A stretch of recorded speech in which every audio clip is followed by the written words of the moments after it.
any type of armor. How about prehistoric or current wildlife? Autos of all shapes and sizes and genres. Seafaring subjects of all types. And figures, vignettes, and dioramas.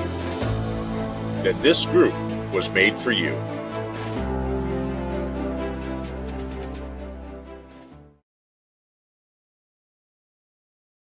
I want to talk to you tonight about some more just incredible events and some rather impactful and kind of a funny development on the beloved Catalina, and specifically the Black Cats. Last time we spoke, I had been talking to you the time period ran up through about September of 40, maybe October of 43, and we had finally blunted the Japanese advance in the Solomons. They could not continue down around the eastern side of Australia all the way down to the Samoa Islands, and they wanted, the names are eluding me right now, I forget, I'm sorry, but they were going to try to go down the eastern side of Australia and cut it off from all support from the United States. We were fearful, as were the Australians, that they were actually going to try to invade Australia, but the Japanese did not want that massive piece of land. They just wanted to cut it off and prevent it from being a viable enemy in the southwestern Pacific. So their advance all the way down through the Solomon Islands, and then they were going to continue down to I'm drawing a complete blank. This is really starting to, I did this with Andrew Lemon at dinner the other night, and I guess this is what getting old is like. But they were going to go to Espiritu Santo and a couple other islands down to the American Samoa and cut off the Australians. So that was their plan. Finally, we landed at Tulagi, we landed on Guadalcanal, took back Henderson, we eventually called it Henderson Airfield. Very first plane to land at Henderson when we had taken it over was a PBY Catalina, but we blunted the Japanese advance, and by February of 43, the Japanese had actually done a withdrawal from Guadalcanal and took their troops back up to the central and northern Solomon Islands. And to me, I ended that part 3 by saying that was really the turning point in the Pacific. I know everyone says Midway was, and Midway was a very important point in the battle in that the Japanese lost 4 carriers, a couple of cruisers, a battleship. We sank a lot of Japanese shipping, but those 4 carriers was the bulk of it. And that was huge. It was a tremendous victory. But if you think about it, you got to understand, even our victory at Midway didn't stop the Japanese from their just irrevocable march down the southwestern Pacific. They took over everything. And it wasn't until we blunted their progress and hit them at Guadalcanal, Tulagi, that we stopped that southeastern march to cut off Australia from America. And so that was the turning point. February 43, they draw out. And so these are kind of the things that were going on, right? VP 54 was a brand new PBY squadron. They were going to be designated as Black Cats. VP 54 was established in November of 1942, just 4 months before the Japanese withdrew from Guadalcanal. The folks that were in VP 54, quite frankly, they knew precious little about what had gone before them. They didn't know about the near annihilation of Patrol Wing 10, VP 101 and VP 102 out of the Philippines. Out of the 45 airplanes they started with, 3 survived in Australia. The VP Patrol Wing 10 was virtually decimated. They didn't know about the impact of the 47 lost PBYs at Pearl Harbor and Fort Island and Kaneohe. They didn't know about the long, agonizing retreat down the southwestern Pacific all the way into Australia. And even now, they they have very little appreciation for the very tenuous foothold we have in the Solomon Islands. So these guys are brand new. Most of the pilots are fresh out of advanced flight training. They mixed in some pilots who had been in various VP squadrons at Kaneohe Bay, Hawaii, but they were basically, all green, brand new pilots. They had never been in combat. They'd never flown really. They haven't done night training. They certainly haven't faced the fire like VP-12 has in the southwestern Pacific. Well, February of 1943, as the Japanese were retreating from Guadalcanal and taking the last of their troops off of there, VP-54 got their orders to move to the southwestern Pacific and to be at Henderson Field as a Black Cat squadron. Early March, first week in March, the aircraft started taking off out of Kaneohe Bay, and on the 11th of March, the very first aircraft from VP-54 arrived at Henderson Field.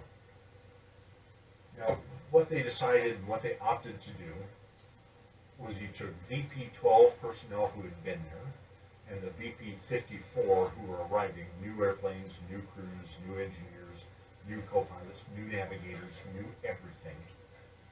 And they started mixing the crews up. And so what they would do is you would fly with a half VP-54, half VP-12. They would go off and fly the Mike search pattern, which again, the Mike was to take off out of Guadalcanal. They would go across Tulagi and over here to Melita, and then up the slot along Santa Isabel Island, across to New Georgia, and then back down south. And they would make this same run several times a night and then land. And what they were looking for was the Japanese ships coming down the slot, bringing the replenishments and resupplies on destroyer transports and destroyers all along the Solomon Island chain, out of Rabaul, out of New Guinea. That's where they were coming from.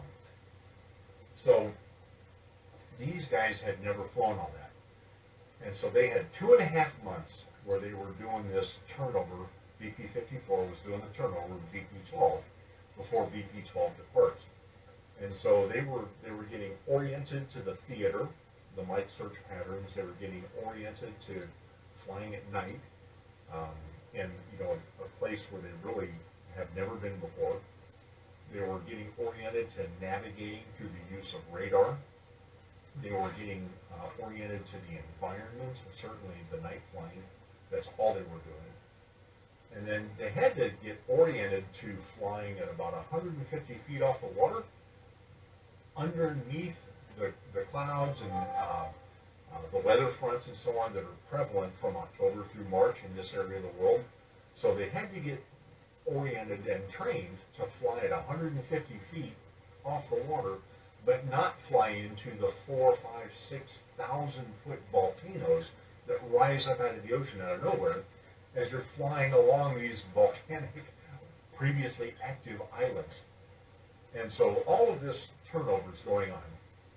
And the irony is, like I said, the Japanese had withdrawn from Guadalcanal in February. And when that happened, a bit of a lull set in here in the Solomons. The Japanese are trying to figure out what, a new defensive line had to be drawn, the new battle lines. The Americans are trying to figure out how do we begin our assault up to the Central Solomons, eventually to the Northern Solomons, and then on to Rabaul, because Rabaul was really our goal. Remember, I told you a couple of weeks ago, MacArthur wanted to go right for Rabaul, and that was like the head of a giant octopus. And he's like, if we can cut the head, we can cut everything else. He wanted to go right to Rabaul. He was overruled, and we started by Tulagi, Guadalcanal, and now we're going to start moving up the Solomon Island chain, taking over the Central Solomons, New Georgia, Santa Isabel, looking at Bella La Bella, Choiseul, and eventually Bougainville. And from these places, we would be well positioned to begin our assault on Rabaul. Now, Rabaul it's a huge, sprawling series of bases, airfields, runways, lots of infrastructure, lots of defensive positions, and it's literally the head of this octopus with tentacles that reach all down through various areas of the southwestern Pacific. So The Japanese are trying to figure out the new defensive lines, the new battle lines. We're preparing to move into the Central Solomons. The Japanese are going, okay, we need to hold what we have, halt the Allied advance, and then begin our push or return to the push south, because they want to go southeast and cut off Australia from support. Still their goal. So the new Japanese defense, it really started, the Marianas Islands were out here to the east of the Solomons, and from the Marianas, it goes kind of southeast down over here to Truk Island, which is way out here. And from Truk, it takes a big turn west across the Solomon Sea over to the Central Solomon Islands. And from the Central Solomons, it goes across the Coral Sea and into New Guinea, right? So all the way over to New Guinea, and then from New Guinea further west to Timor. And so this big area is kind of the Japanese defensive line. And they are moving troops and equipment down, and they are preparing for, in the spring of 1944, the Japanese plans were for an all-out assault across the Solomon Islands and down around that eastern side of Australia to achieve that original strategic objective. So the fighting in the Central Solomons and Southern Solomons has really been a thorn in their side. It's kind of just pissing the emperor off, pissing off all the admirals. Spring of 44, they're going to break our backs, shove us into the sea, cut off Australia. That's the Japanese plans. So in order to make all those plans happen, you have to, it's like chess, and they're moving pieces around the board, and that's the lull that's taking place from November through about 1 June. And 1 June, VP-54 arrives mid-March. They fly for about 2.5 months, joint squadron personnel, new airplanes, switching out airplanes, becoming responsible for the mission, responsible for the area, responsible for the patrols. And then 1 June, off goes VP-12. They head home. So, again, Rabaul, the head of this giant octopus. And this giant octopus, the first tentacle goes way over to the west at New Guinea, and I forgot the name of the airfield, but New Guinea Island. You've got another tentacle that runs over here to the east, down through the Solomons, and they've got bases in places like Kahili and Bougainville, and they've got Vallejo Island, and they have Vila on Kolomotongara, and they have Munda on the tip here on New Georgia, and they even have Rakata Bay over here on Santa Isabel Island. The Japanese have all of this down this tentacle, and it's all pre-positioned to strike Tulagi and Guadalcanal to drive us out. They've got seaplane bases on smaller islands throughout the Coral Sea to the west and the Solomon Sea to the east. And the United States is thinking we need to go and take a lot of that stuff and chew our way up through the Central Solomons to Bougainville and Kahili. And there's like 3 or 4 air bases. There's 2 in the south and 1 or 2 in the north on Bougainville. And when we eventually land at Bougainville, the Marines land right in the center of the island and split it in half. And we're surrounded by Japanese airfields to the north and Japanese airfields to the south. And the Bougainville campaign just turns into a snarling mess. But these are our plans, right? And so we need to turn all this around so that we can actually reach back up through Munda and Kahili and the other places to go cut the head off of this giant octopus. June 1st, VP-54 takes over all responsibilities in the South Pacific and, the Solomon Island chain, not South Pacific, the Solomon Island chain. They're flying Mike search patterns. You fly out of Guadalcanal across Tulagi over to Melita Island, and then they head northwest along the Santa Isabel, and then across the channel down to the northern end of New Georgia, and back down the slot. The pattern, the purpose for this search was to search for the Tokyo Express bringing destroyers, destroyer escorts, and destroyer transports, bringing arms and people and supplies and so forth to replenish everything down here that's fighting the battle. We want to sink all that kind of stuff and stop. We need to choke that off. Well, at the same time, we're looking north at Kahili and Munda and Ricotta Bay, and we want to take those airfields over. So the Catalinas, they start doing in April timeframe. In April, they start doing a lot of artillery spotting, naval gunfire spotting for American task forces that would go up and lie in wait during the day, well off the coast of these islands. And then they move in close at night, and what they do is you'd have a Catalina circling, take Munda down here in New Georgia, right? So off this little tip down here, Munda Airfield, we would have a task force moves up just south of Munda. A Catalina comes and at about 5,000 to 7,500 feet is circling over this airfield, and the ships, the cruiser, like the lead ship, capital ship for that task force, would lob a couple 6-inch shells, white phosphorus, and let those hit. And the Catalina will spot the hit versus the target, radio down to the ship and give them corrections. The ship would fire 2 more, and they would see, how the correction was, and there was either another correction to fire for effect, or you're spot on, fire for effect. And so the Cats are doing all this naval gunfire artillery support. And what happens is the Americans move up, and we land on Rendova Island in New Georgia. And we land at Rendova across the Blanche Sound, right here, the Blanche Channel, across from Munda Airfield, and begin our westward trek out to Munda Point to drive the Japanese out of there and take over the airfield. That goes on June 30th, and we have been shelling and shelling and shelling Munda and softening it up for all this time. Now, the part that's really cool, if you've heard the term daisy cutter, if you know what that is as far as a weapon is, it was the Catalinas, the Black Cats, that came up with this. They would be calling the spotting for the ships, and then when the ship to shore, when the naval gunfire was done, and the ships receded, the Catalinas would roll in, and they would drop their bombs on the airfield before going home.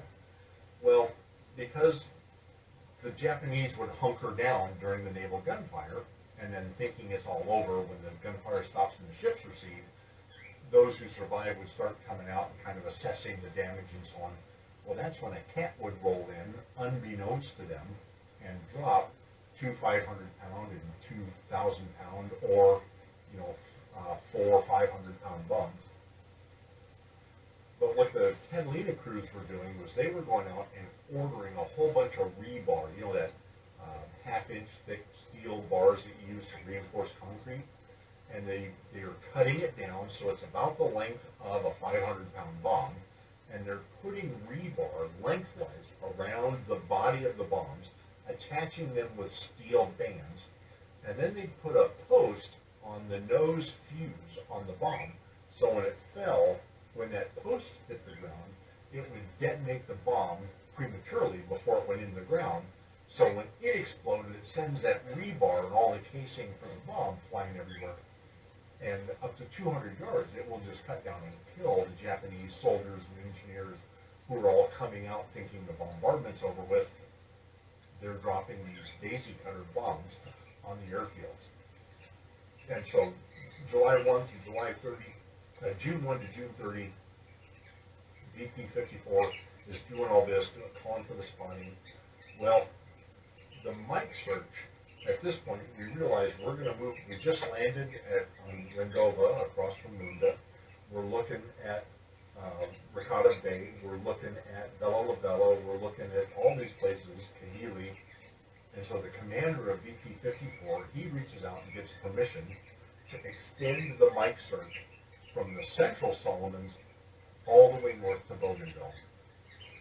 And the purpose for this is to find the Japanese ships that are coming in through Bougainville Strait and Buka Strait, so that we can catch them early before they get to Bella Lavella or New Georgia or Santa Isabel Choiseul, all the way down to Melita. We want to stop them early from getting the reinforcements and the weapons, beans, bullets, and band-aids, and soldiers and engineers on site. Well, now, out of Henderson, this is, several hundred miles, and it takes hours to make this loop.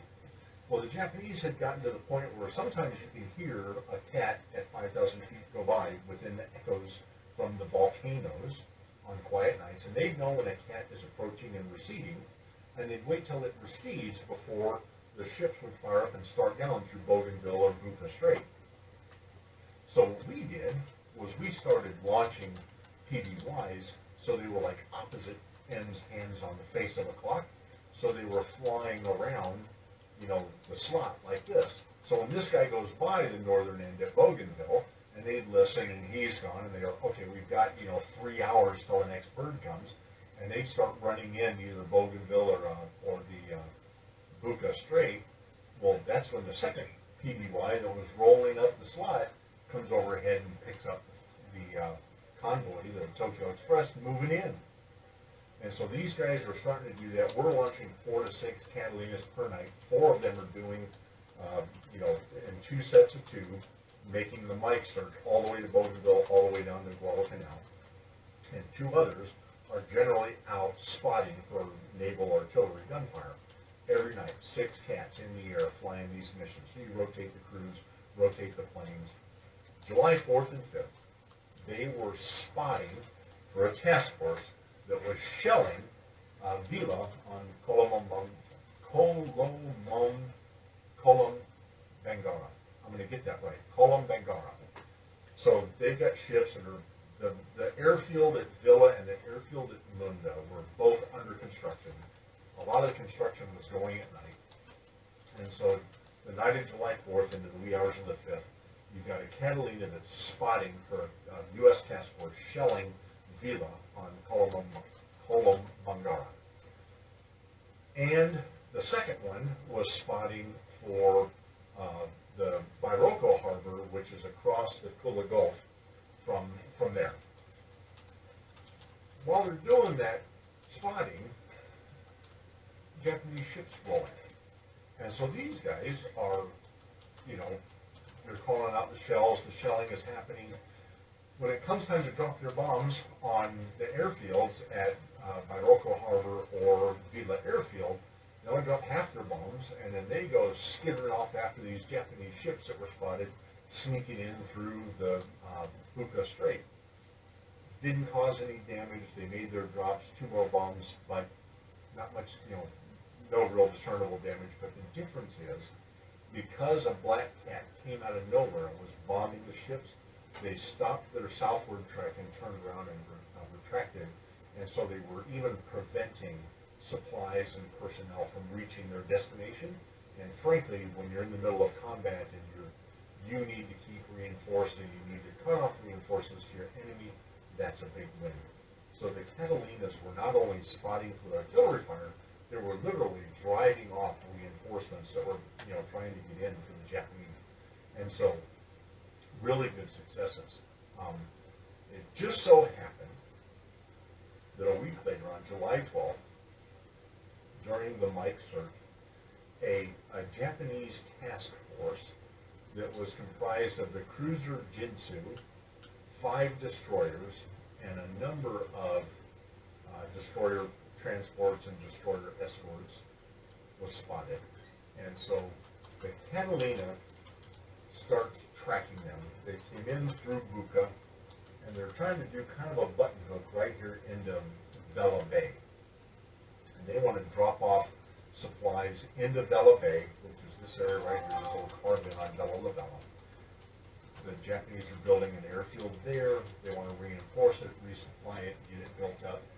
Well, the PBYs start calling down, because remember I told you last time Admiral Halsey had taken over, and he was a kill kind of guy. So he set task forces in the Coral Sea, in the Slot, in the Solomon Sea.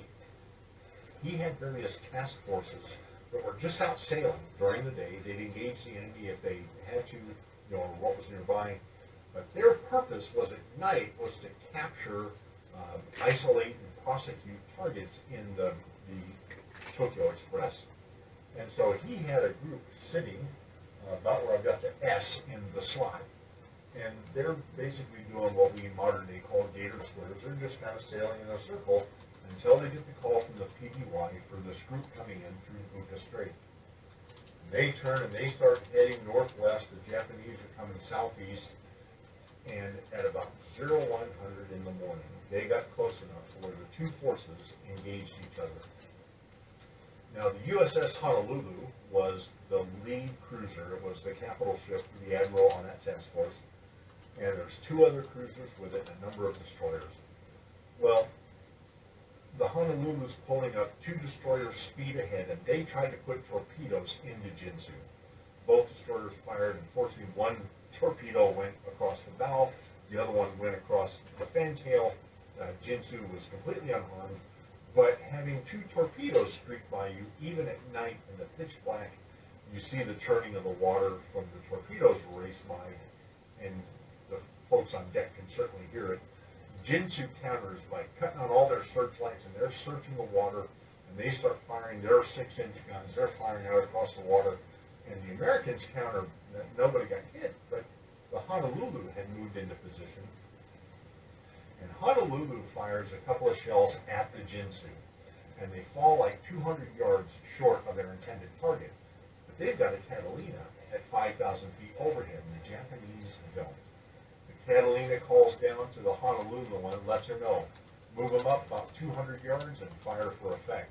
Well, all three cruisers go to the same elevation and start lighting it up, and they start raining down 6-inch shells on the Jinsu and a couple of the other ships there. And Jinsu takes multiple hits. And the Catalina is calling out the hits back to the ship. And pretty soon Jinsu is just, it is a flame, smoke billowing out of it. It's dead in the water, it's not moving. So the Honolulu, the admiral, he sends a couple of destroyers up. The last thing they did was throw 2 more torpedoes into the side of the heavy cruiser Jinsu.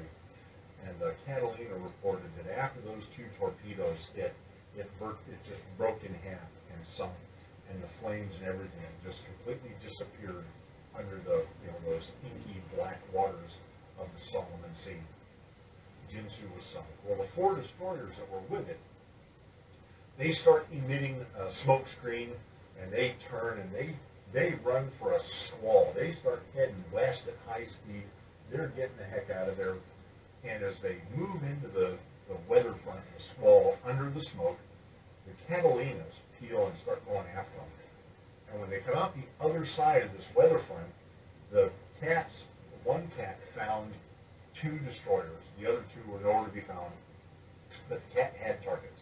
So he decides to roll in and go ahead and go for it.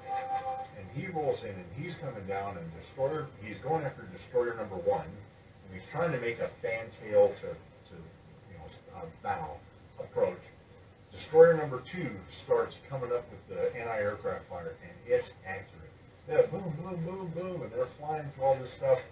He's only got 2 bombs left after doing the duty over there with the Jinsu and the rest of the ships, and he throws them as a stick, so they're one right after another, completely misses, but, he made himself known.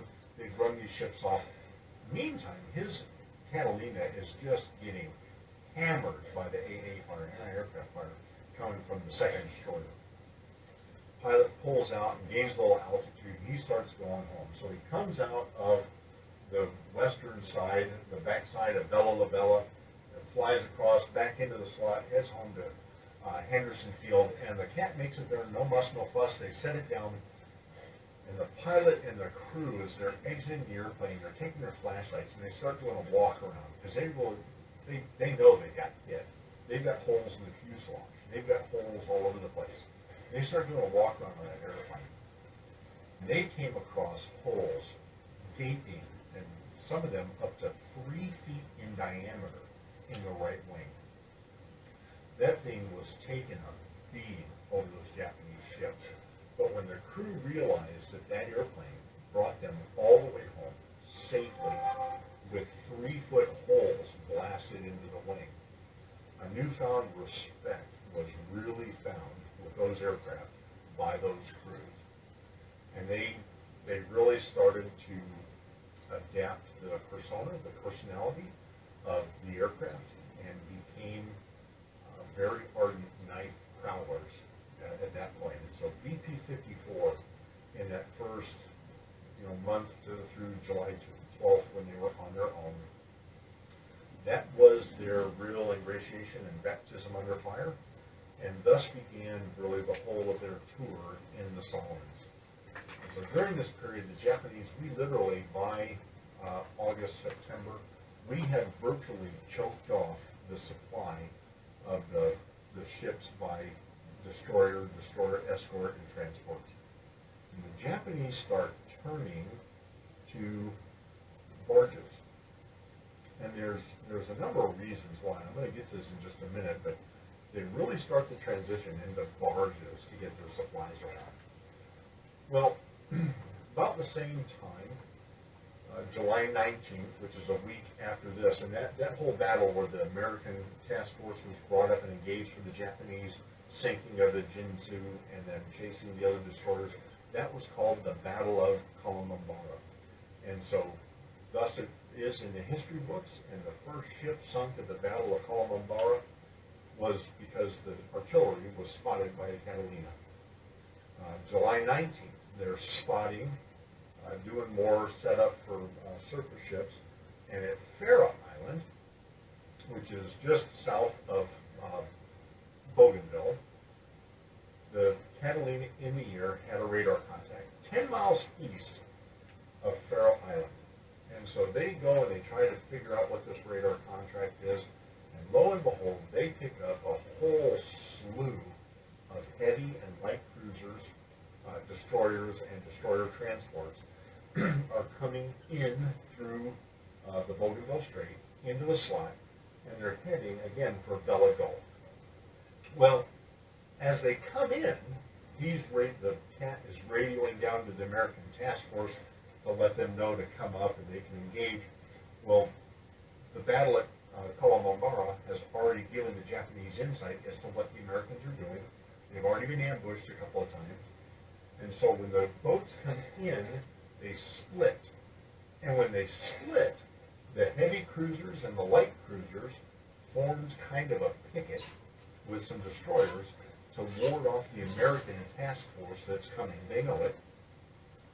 While the destroyer transports and other transport ships make their way to Vela Gulf to drop off the supplies.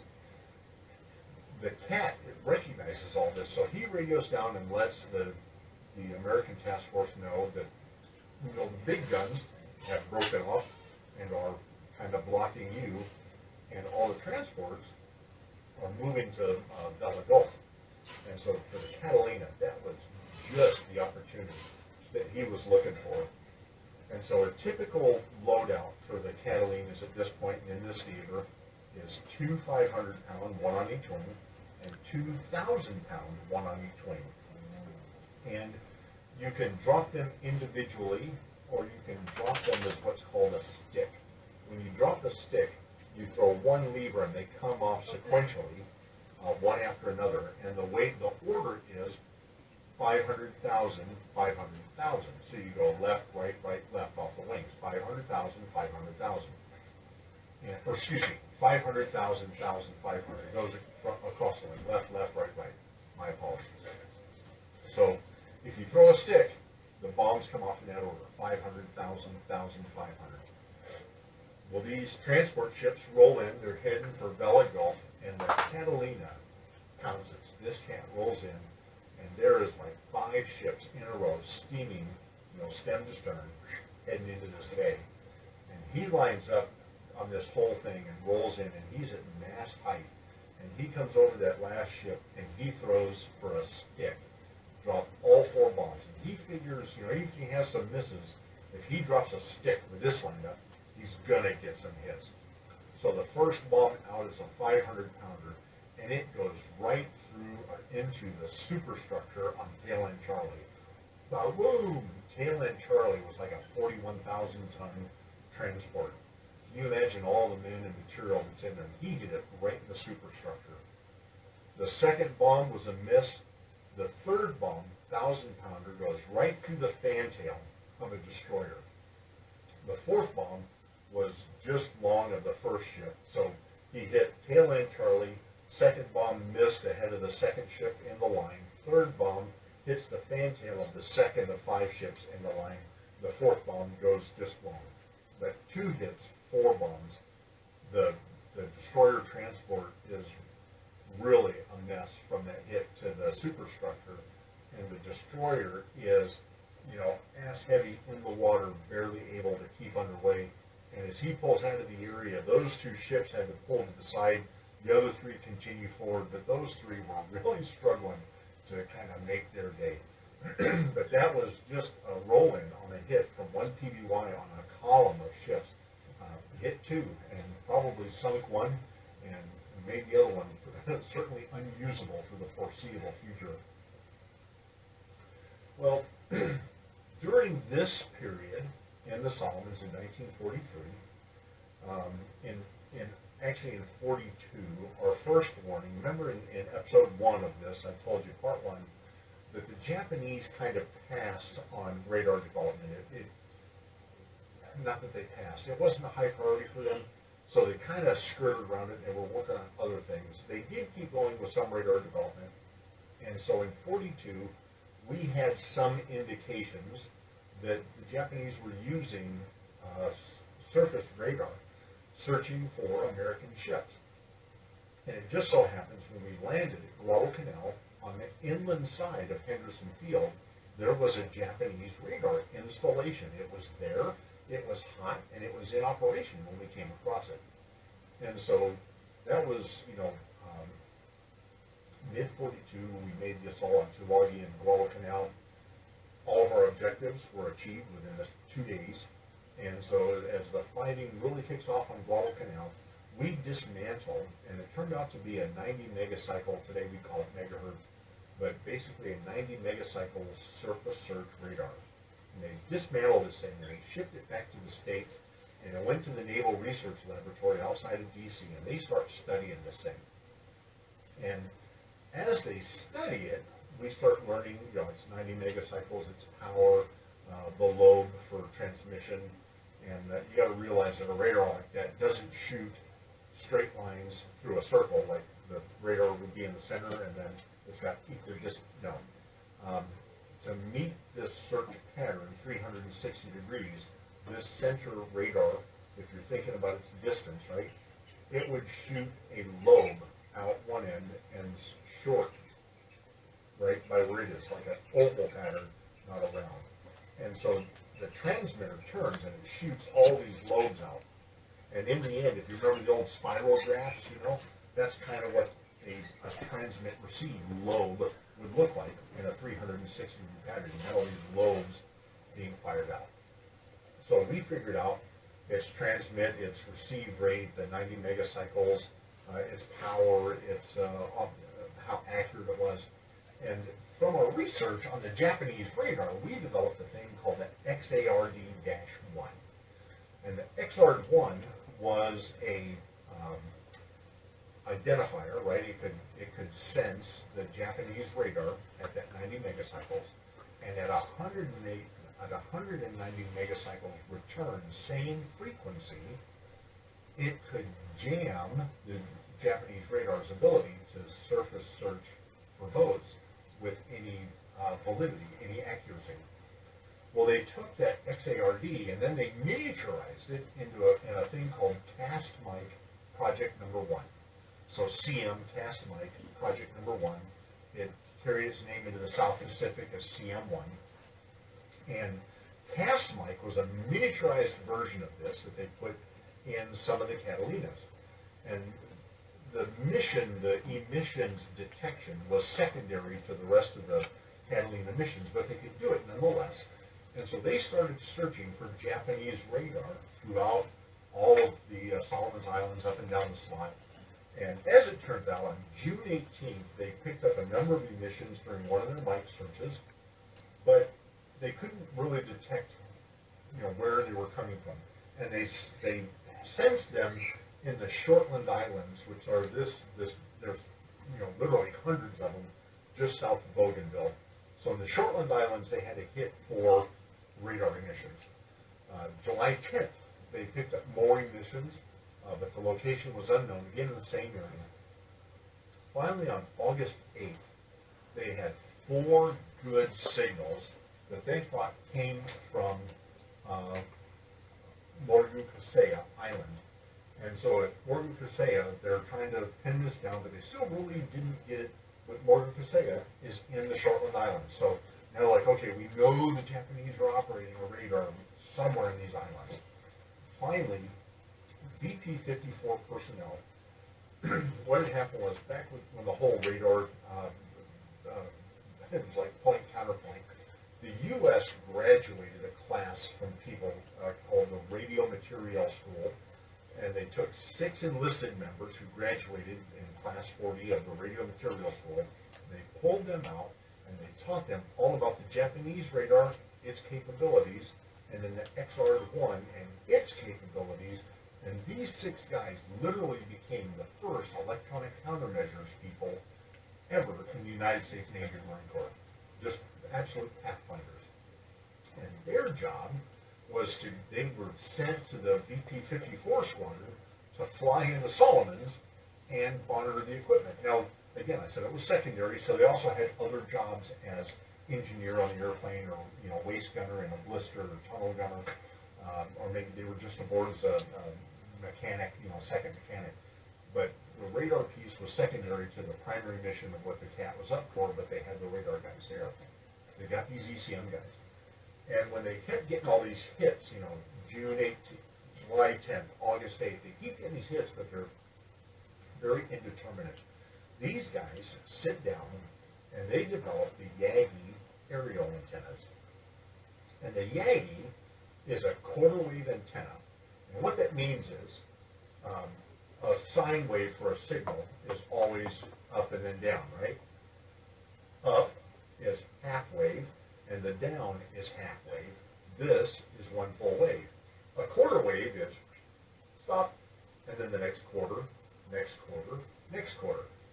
And if you could see transmissions, the international emergency frequency for us is 243 megahertz, right? A 243 megahertz signal is approximately 3 feet long if you could see it in the air.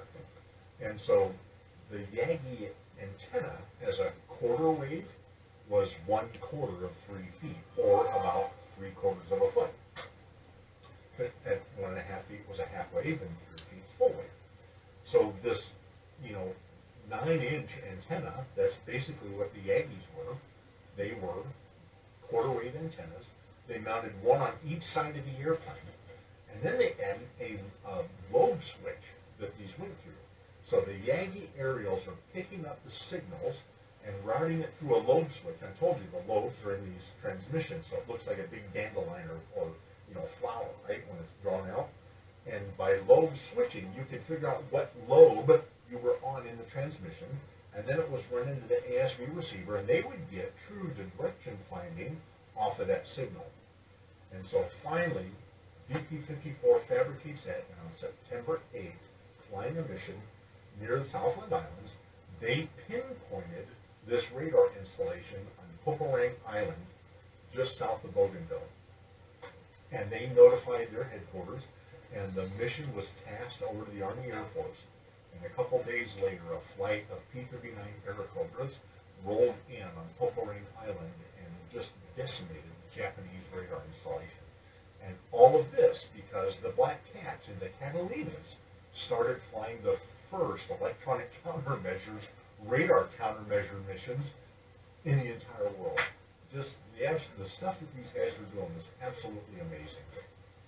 So, like I said, I'm gonna get ready to wrap up here, but from August and September of '43, the Japanese, we were choking off destroyer escorts and getting supplies in, and they start transitioning to barges.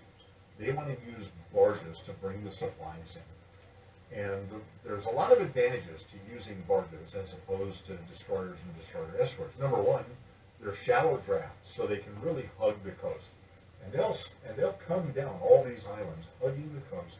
And so the human eye at night, they get lost in the backdrop of the actual coastline, and even the radar, they blend with the terrain features on the radar returns. So the barges are very hard to detect at night. Number two, they can disgorge their personnel and equipment very quickly. On destroyers, they got to go over the side. They have the nets down the side of the boat. You've probably seen old World War II video where guys are climbing down there are a whole bunch of squares tied in these nets down the side of the boats.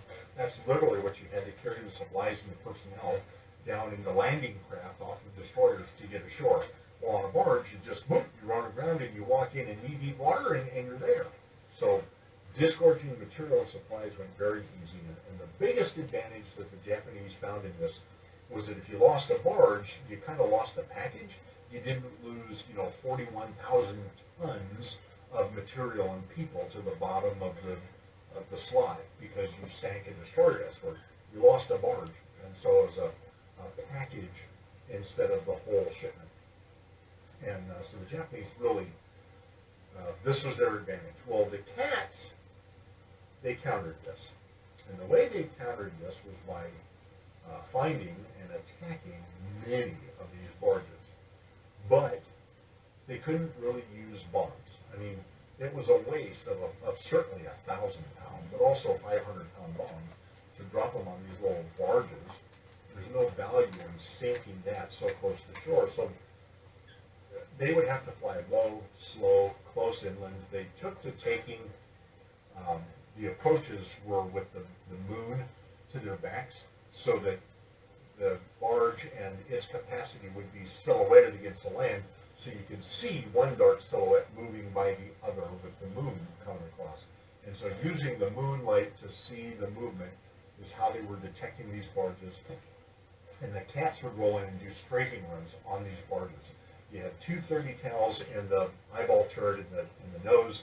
You had the two 50 cals in the guys in the waist, the blisters.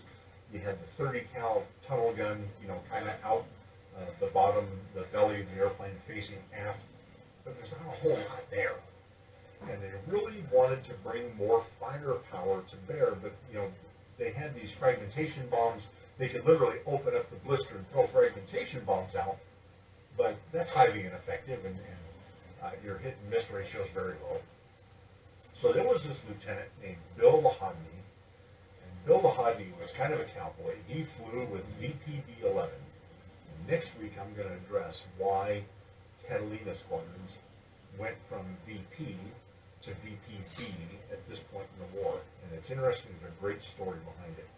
So Bill Lahadney flew with VPB-11, and they were doing the same search and destroy on, barges, except instead of in the Solomons, he was actually doing it further west at the beginning and north of there. But Bill Lahadney, he had an idea. In the bow of the PBY, or the boat hull at the front, there was the chine laterally, right? And they had tie downs and handholds, and then there was the top piece for the fuselage, and then underneath that chine was the boat hull.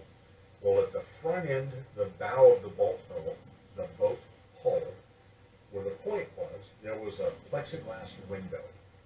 And Bill Lahadney pulled the plexiglass window out of his PBY, and he built a contraption that held 4 50 caliber machine guns in a square.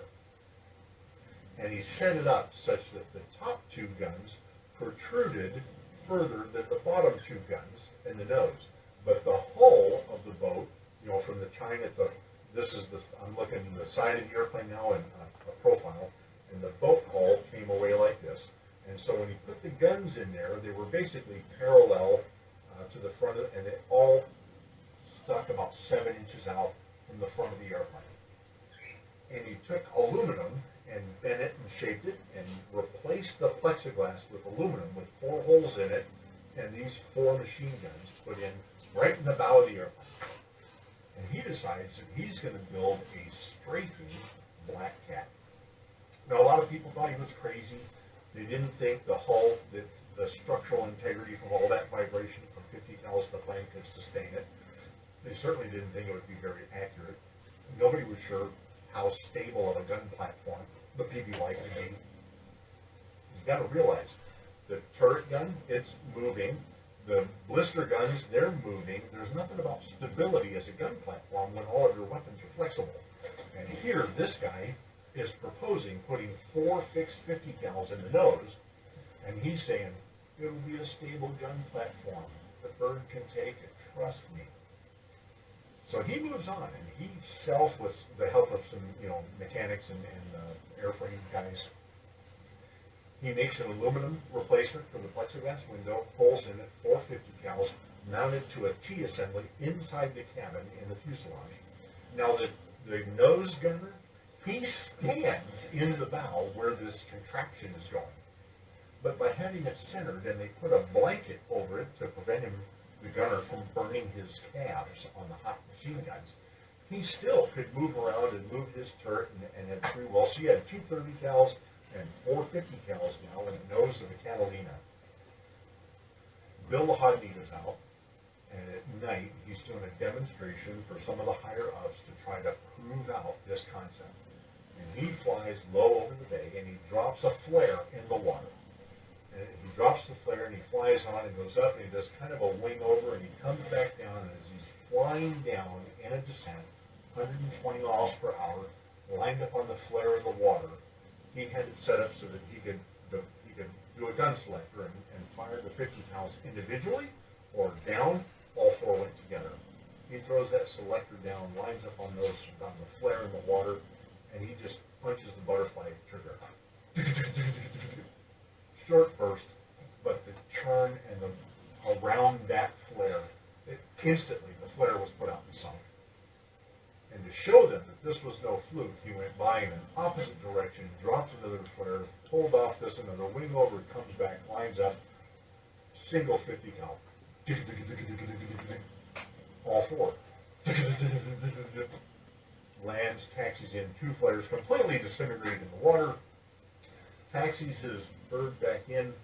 They go out and they start doing a post test inspection. Airframes hold up fine, no structural damage to it. The 50 cals all fired and remained stable. The nose turret guy is standing there, the blankets all fine, and they went, okay, Bill, you proved us wrong.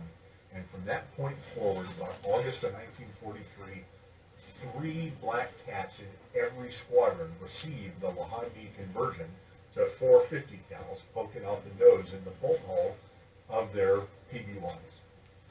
And so now if you're thinking to yourself, wait a minute, if it's in the boat hull forward, below the chine, that means the machine guns, when they land and take off, are like in the water, aren't they?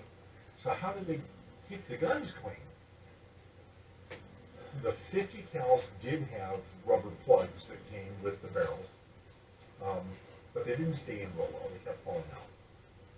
And so Bill Lahadney and his crew were trying to work through this problem of maintaining the guns.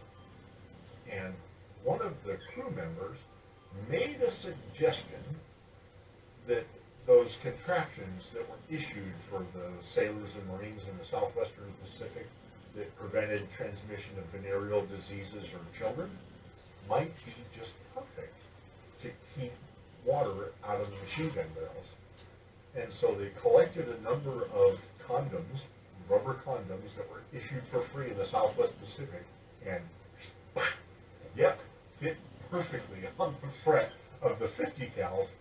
And so they started, Bill Lahadney flies off, he goes to Australia, and he's trying to get refill supply run order for the squadron, VPB 11. And while he's there, he gets like 5 or 6 cases of condoms. He's going to take those back. And as he was trying to take off and leave, it was really choppy, rough water, crosswinds. His PBY is going, and it literally hit a wave and got thrown up out of the water, but he wasn't at flying speed yet. And it starts to tip stall and tips over to the right, and he runs his starboard engine full throttle to try to keep, his outrigger hit the water, dug in, snapped the plane down, it busted the plane pretty good. He just firewalled it and ran it aground to keep from having the Catalina sink. Meanwhile, all the equipment that he's gotten to take back to VPB 11 is getting strewn throughout the water, including like 5 cases of condoms going kablooey out the side of the airplane. And there must have been 1,000 condoms start washing up on all the beaches. This place in Australia where not a single female is allowed to be.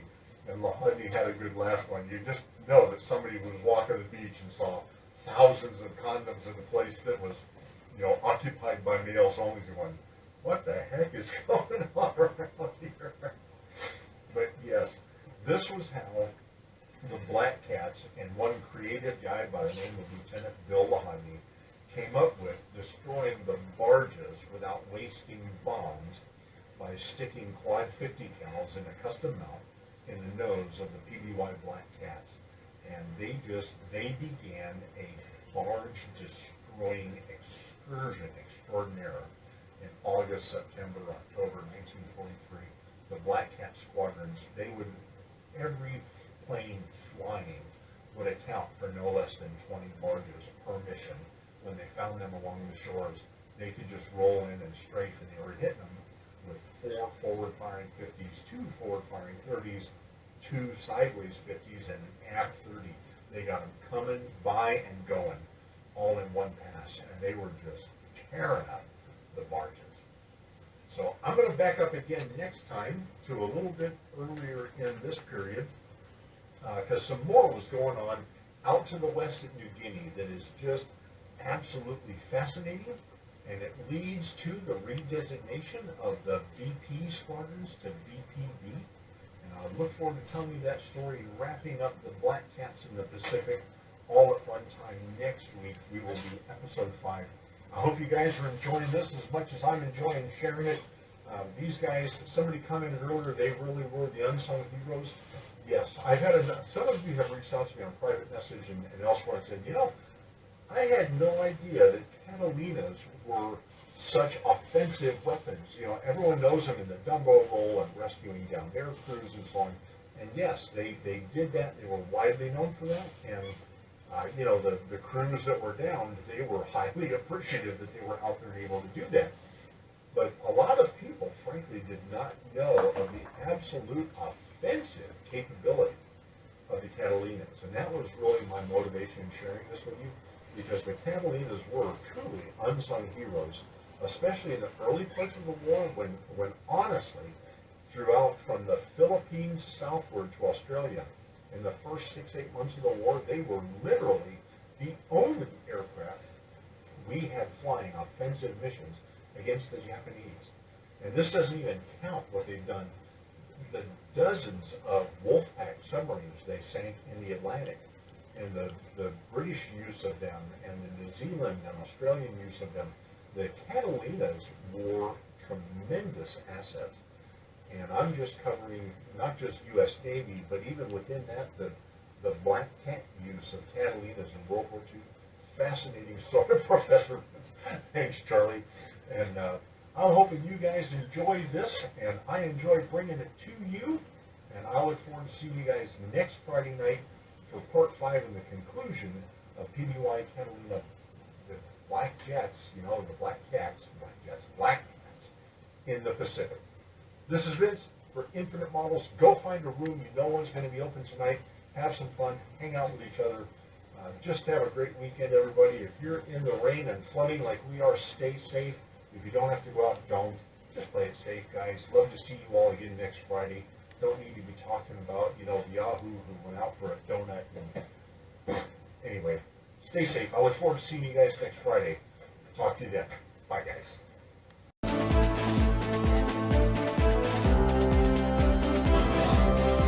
We hope you have enjoyed this Infinite Models presentation.